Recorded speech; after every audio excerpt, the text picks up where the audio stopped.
Hey, deserving listeners, Love is Blind, Season 8 on Netflix. My name is Dr. Kirk Honda. I'm a therapist and a professor. Keep in mind to not use YouTube as a replacement for therapy. If you need a therapist, get one, because we all deserve therapy now and then. Let's watch. When you honestly think about it, I feel like sharing a bed is so intimate. Like, it's kind of crazy that that's like a thing that we do and that's like normal. Yeah. Me and Lauren have not had sex yet. Are those glasses in style now? Sort of a interesting combo of, the kind of wraparound glasses of the late 80s, early 90s, the Oakleys, and also it's reminiscent of those glasses that you would get for cataracts. That sort of block. Yeah.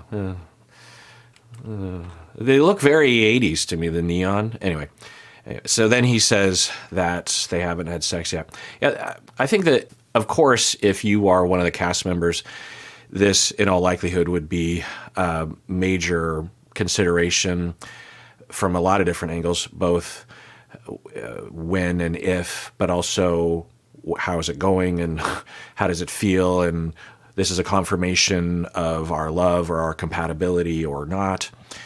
So, for them to be concerned with it, I find that the show, and I think the edit and maybe the cast members sometimes will, in my eyes, approach it in a kind of a silly way.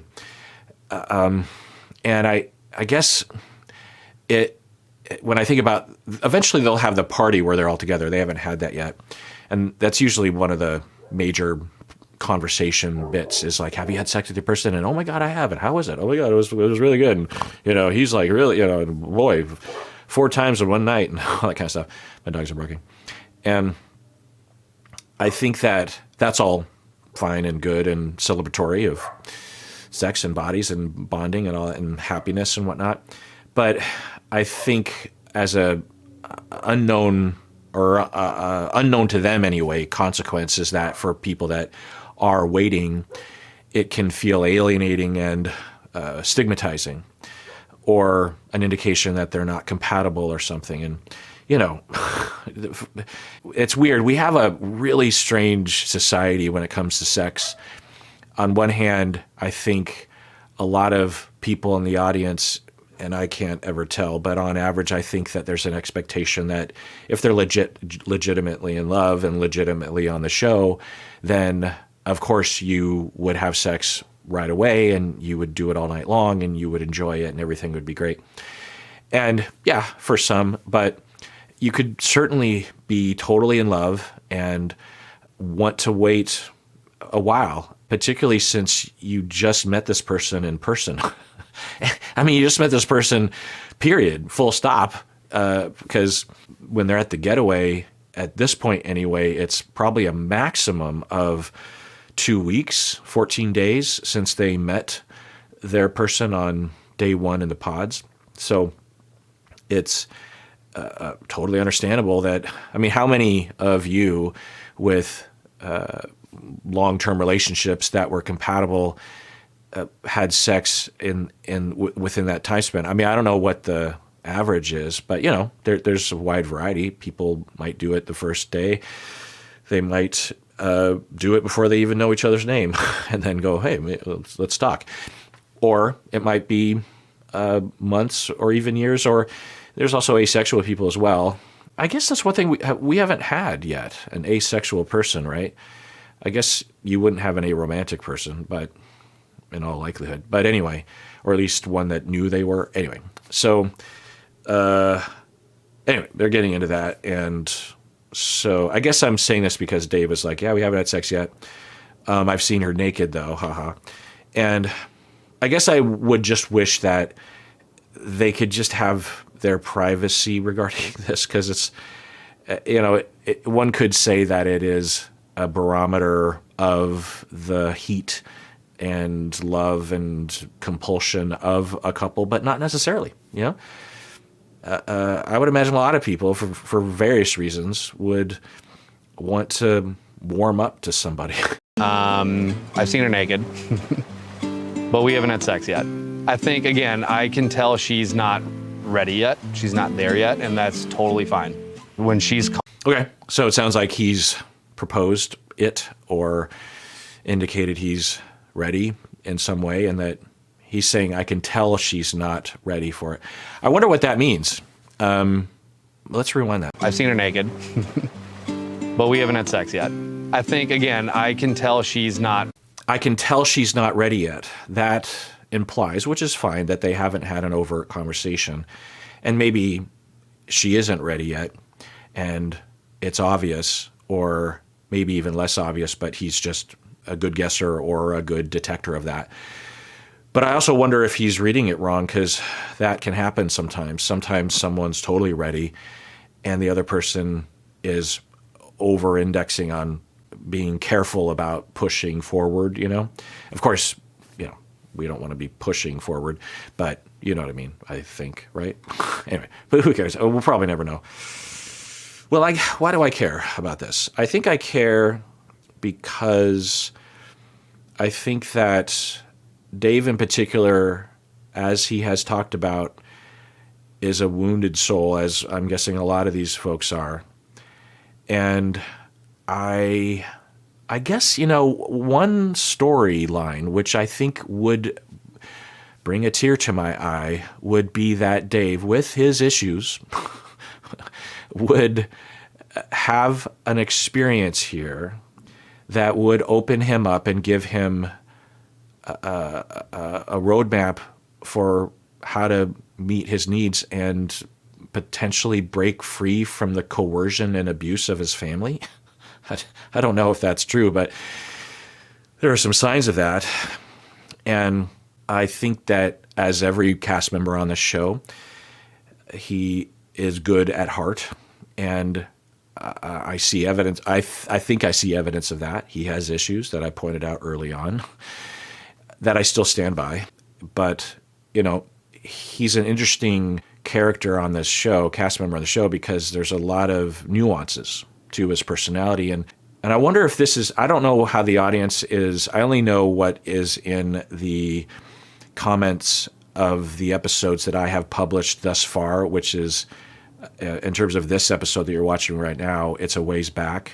Like the episode that aired yesterday that I would have seen the comments on YouTube would be like, I'm still watching like episode 2 or something. You know what I mean? So I don't have a full understanding of everyone's take, but my take on the audience is that Dave, at least in the beginning, was quote unquote the villain, whatever that means. And also that he is someone that would have individuals legitimately be concerned about with red flags.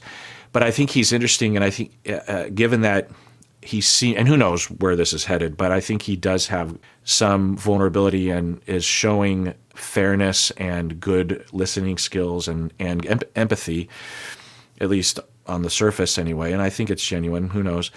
And I think it's a good opportunity for audience members to wrestle with that gray zone, because people watching the show really want to black and white these people. I remember with like AD, for example, from a couple seasons ago, she had a lot of redeeming qualities and it was easy to get behind her.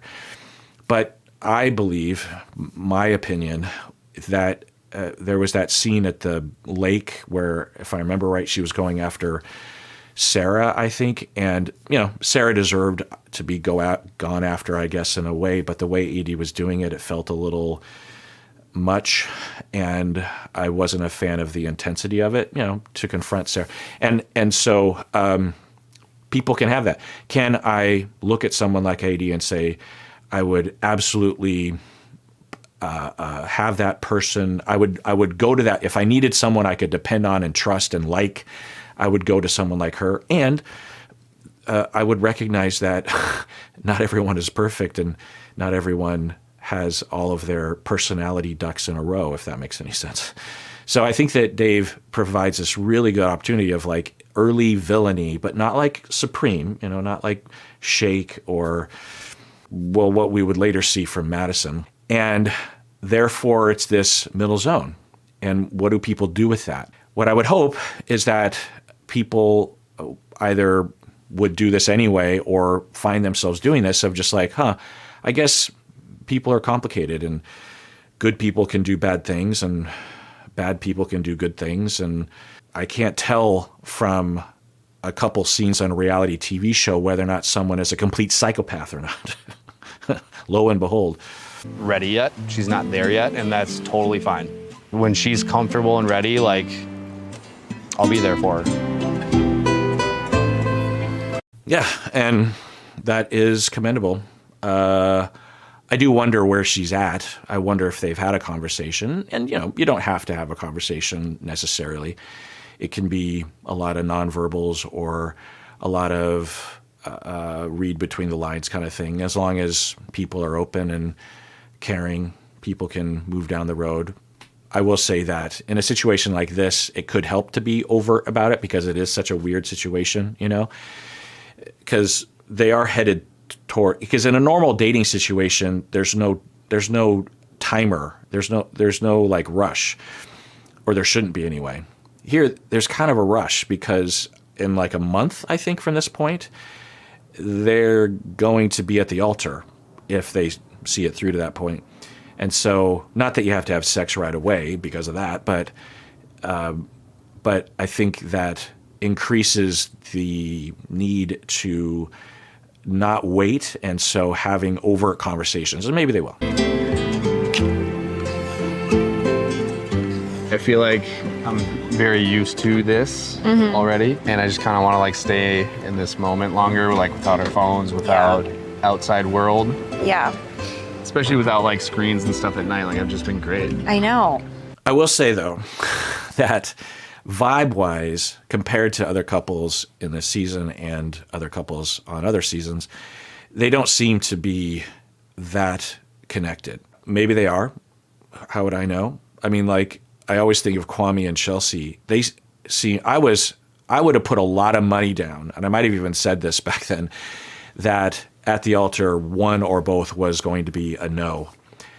I thought, there's just no way, not because of necessarily how their relationship began, because Kwame picked Chelsea as number 2, right?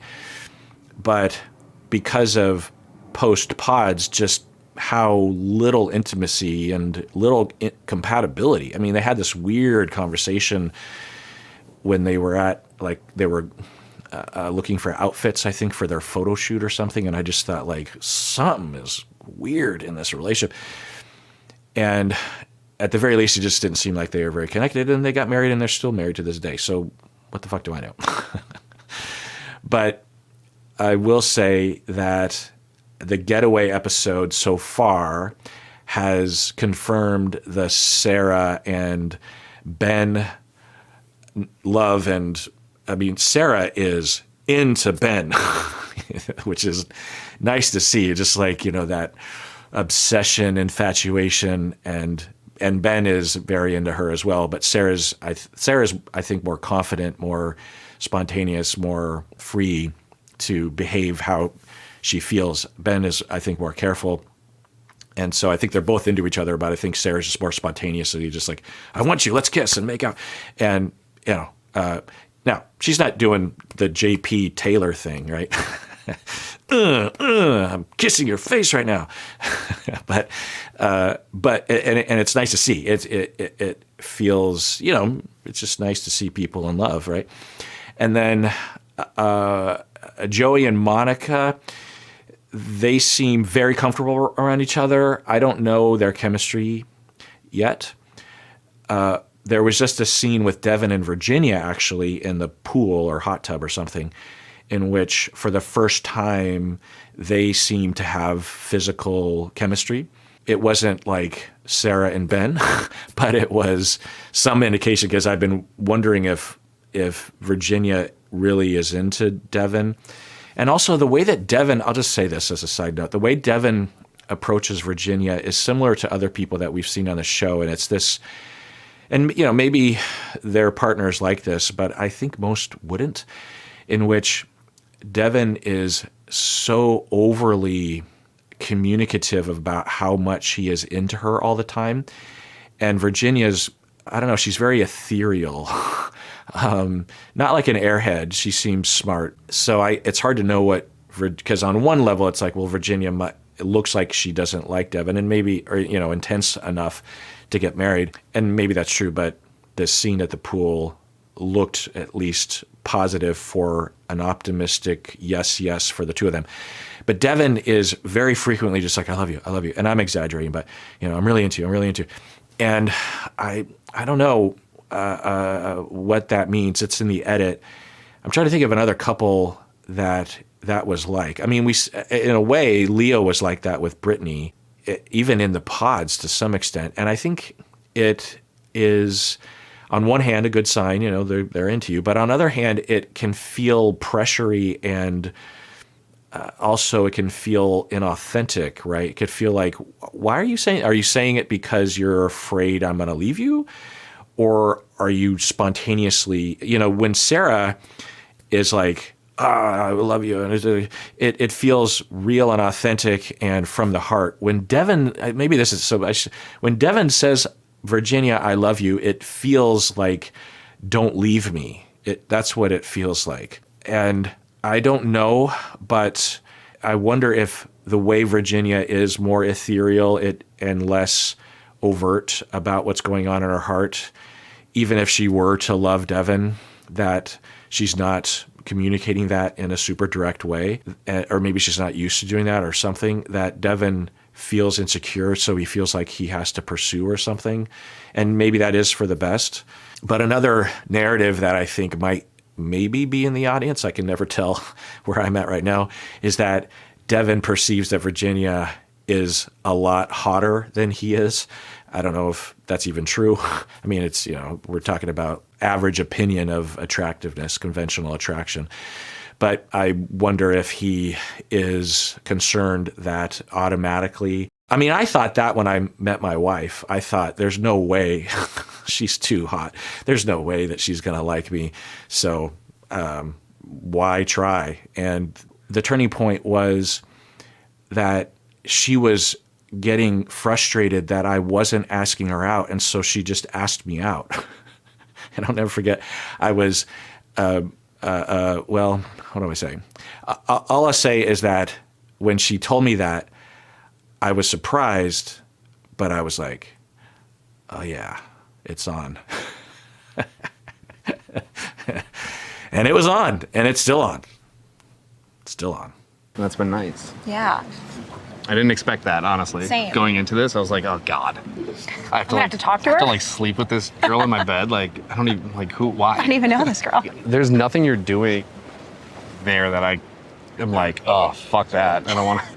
Okay, that's good. I can't deal with this for the rest. So on one hand, you could say that it's good that he is saying positive things, but in his way, as exhibited while he was first dating and also dating Lauren in the pods before he narrowed it down to Lauren, that he compliments in a backhanded way, right?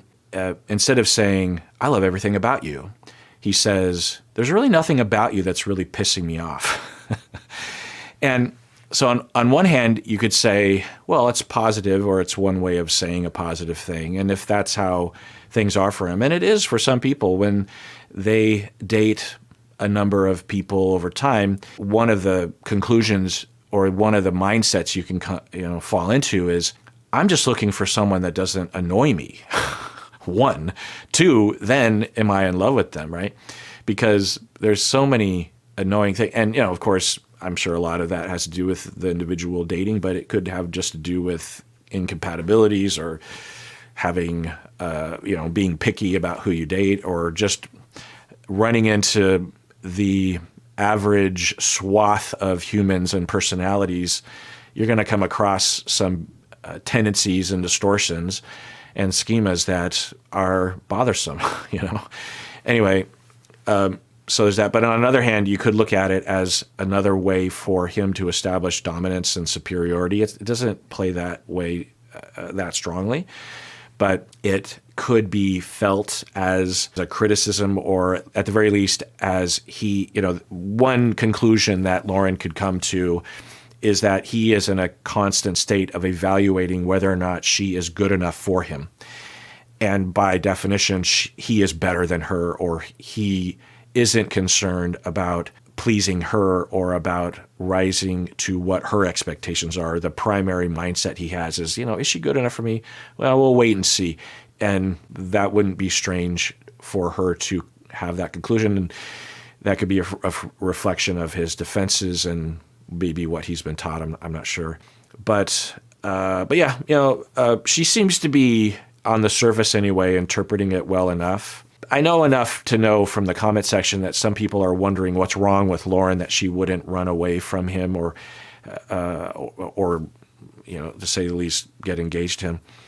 Why does she put up with him? That she must have something wrong with her. She must have had a dad like this, or she must have low self-esteem. There's not, given everything that I've seen in the edit so far, it's unclear to me. Might there be something there? Maybe there is some, particularly in the very beginning of the dating, when he would say those things, what's wrong with you? And, oh, you're 30, so you're no longer attractive or something. Is it notable that Lauren stuck with it? Even though in the moment she's like, huh? Or like, well, thank you, I guess. And she did that right here. She's like, well, okay, thanks, I guess.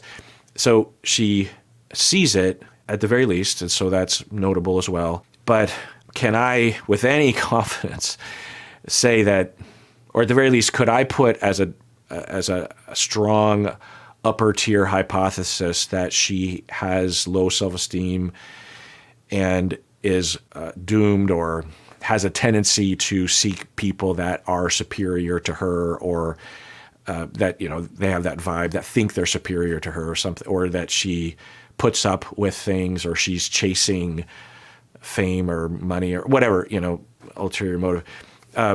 No, I can't even close to confidently. I'm saying this since it's really strange, but I hope you get my picture.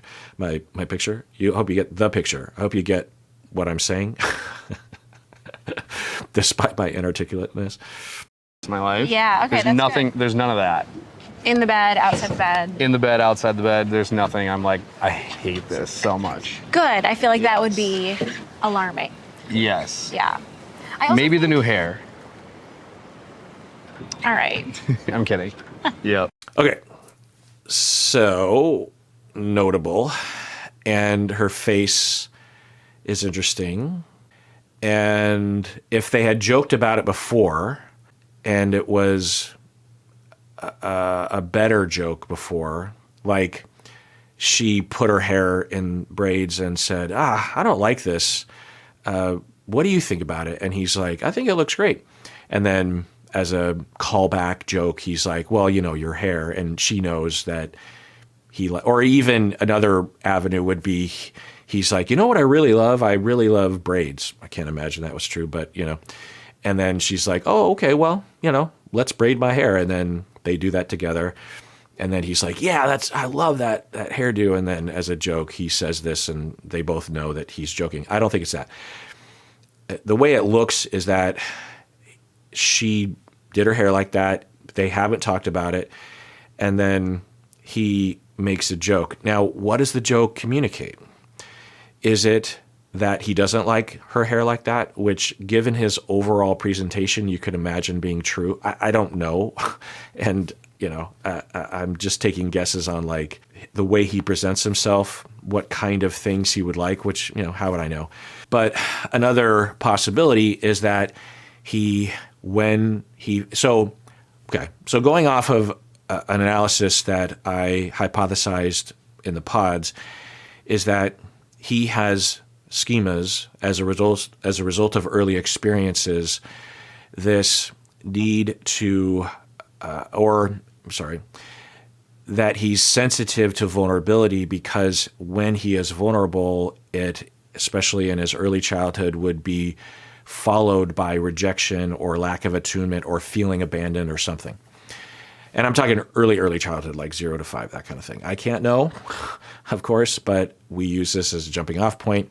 In fact, when I talked about this last time, about how for people who are on the narcissistic personality spectrum, not all of them, but frequently, when they start to open up and be vulnerable, and they start to feel like maybe they're finally getting their needs met and they are attaching to someone, And especially if they're going to verbally acknowledge that somehow, there is a very quick defense that kicks in because, their inner needs are coming out. It's like, hey, this feels good. But they know from experience that is a very dangerous thing to do, to open yourself up like that. And so they have to engage in their subconscious mind will initiate a defense as they do that. Now, in a pinch, they'll just not say it. But if they still feel compelled to say it because they want to connect and they feel that inner need and they feel safe enough, this defense will still want to be a part of the party. And they will modify the positive statement with some kind of superiority message to continue to establish dominance and or narcissism, and that the individual suffering from narcissistic personality is still superior, so they can reassure themselves that they don't need others and that they have a self and they're better than others, and that will be retained. But they have this healthy desire to say something nice, compliment, or I like you. And so, as was in the pods, as he is saying something positive, because if you just take the topic sentence, if you reduce it to one thing, he is saying in a glass half full way, I like you. Glass half empty is, there's nothing about you that annoys me. Those are both positive things, right? And on the heels of that, he makes a joke that her hair is not great or not attractive, or and so for some people, I think particularly women, not all women, their hair can be pretty integral to who they are. For others, not so much. It's like, oh, you don't like my hair, who cares? I don't really care. But it can cut to the core for some people, particularly the way that women are socialized to be pleasing to the male gaze, that kind of thing. The point is that this is something we've seen before, because they're sitting down and he's kind of reviewing. That's the way it looks. He's thinking, okay, now that we've been together in person, I'm noticing something contrasting with prior relationships that I've been in, that I'm not really annoyed with you. On the glass half full, it's like, I feel good around you. I feel safe, or I feel like we're in sync or something. Because I don't know if I've shown it, but the whole thing they're talking about here is their bed sleeping activities of whether or not they would annoy each other with snoring or with moving around. And the whole conversation is around whether or not she would annoy him in bed. Now he's saying nice things like, hey, I know you said that you would move around a lot in bed, but I didn't notice that at all. You do go to the bathroom a lot at night or something, which, okay, fine. But it's not her saying a lot of conversation about, well, and, normally I get really annoyed with men that do this, but you're not doing that, and blah, blah, blah. It's a lot of her hearing him evaluate her and say, yeah, you don't annoy me that much. That kind of. But that could be his way, the most vulnerable he could possibly be, given where he's at in his recovery and awareness. And then it feels overextending, and then something has to be done to make up for it. Oh, what I was going to say was, when I talked about it last time, someone in the comments, and this is always so special to me, that they said, I used to be like that in exactly that way. I was on the narcissistic spectrum. I didn't know it.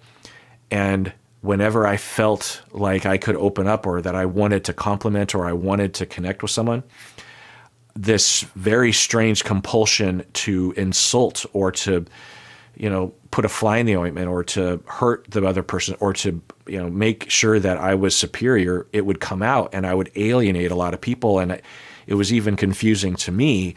And I've done some recovery since then, and I don't do that as much anymore.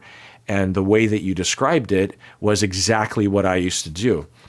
And I say all this to emphasize that to do this is hurtful to the Laurens of the world, but it's potentially worse for the Daves of the world, because that suffering is going on all the time, and this compulsion that they have, this schema and this reactivity and this defense denies them getting their needs met, and they are not laughing, to themselves to sleep at night.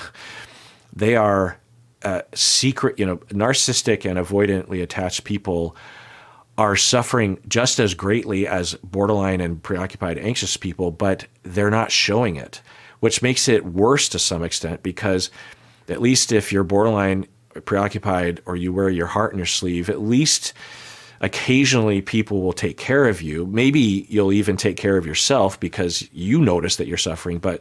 And I don't know if I have Dave right, of course, but that sort of suffering is quiet and underneath, but happening, and so hard for those individuals to recover and get help because there's no awareness of the suffering. There's very little awareness, particularly for people around those individuals, but even for the individuals themselves. So I just want to point that out.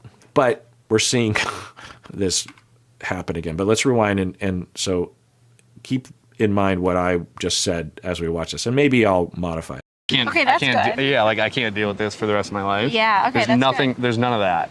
In the bed, outside the bed. In the bed, outside the bed, there's nothing. I'm like, I hate this so much. Good. I feel like that would be alarming. Yes. Yeah. I also Maybe the new hair.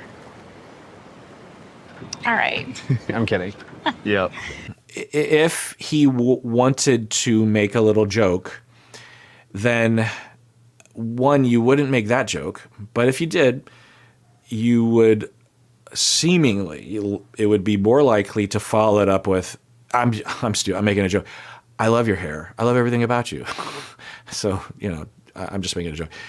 Because to say a joke like that, now for some people, and people would comment in the comment section that someone from Ireland said that we have this way of joking around with people that can be seen as quite harsh from the outside, but is at the very least neutral and maybe loving. And yeah, there are differences in cultures and just in individuals. And me and my friends can joke around. Like I don't joke around like this with my wife, but with guy friends, there can be certainly, if you just verbatim noted or saw one tiny interaction, it would look pretty bad. And sometimes lines are crossed and it is bad. But so I'll acknowledge that there can be that. And he might have that dry way of joking for sure, and might mean nothing mean by it. But given their scenario, given the way that he interacts overall, like the thing I've noticed about, and I don't know if it's necessarily Irish people, but people that as a habit or as a way will make those kinds of jokes is they will be self-deprecating a lot as well. In fact, they'll be probably more self-deprecating than they would be joking about someone else. And Dave doesn't do that. So that's not the way I would interpret it. The top hypothesis I have is the way I've been framing it. Because why else would you say that then? What would be the purpose if the purpose is to joke and to be funny and to have a good time with someone? She does not appreciate those jokes in the times that we've seen them. We can't imagine anyone. She's not like, well, I don't like that stupid shirt. Ha ha ha. You and me doing little jokes like that. They don't do that. She doesn't do that. He knows that. He's not even necessarily looking for that. Because if he was and he doesn't get that, then he'd think by the way, I'm totally think there'd be something like that, and there isn't. He'll put it out there, and it just lingers, and you would imagine over time things like that would take its toll. All right, well, if you like what I am doing here on this YouTube channel, one of the ways that you can help me to continue to do this is by becoming a YouTube member. It's really the main way. If you become a member on YouTube, you are literally paying my bills so that I don't have to work at other jobs, which would make it impossible for me to make all this content. A lot of people have already become members, and I want to thank you for doing that. It's really cool of you. And also especially people that stay a member for a long period of time. so that we can kind of predict the future. If you can't afford it, I totally get it. People will sometimes, comment that they feel really guilty because they don't become a member or a patron because they can't afford it. They might even live in a region of the world where the the fee to become a member or a patron is like a huge percentage of their monthly income, and therefore is ridiculous to expect. And yeah, so don't ever feel guilty along those lines for any reason along these lines.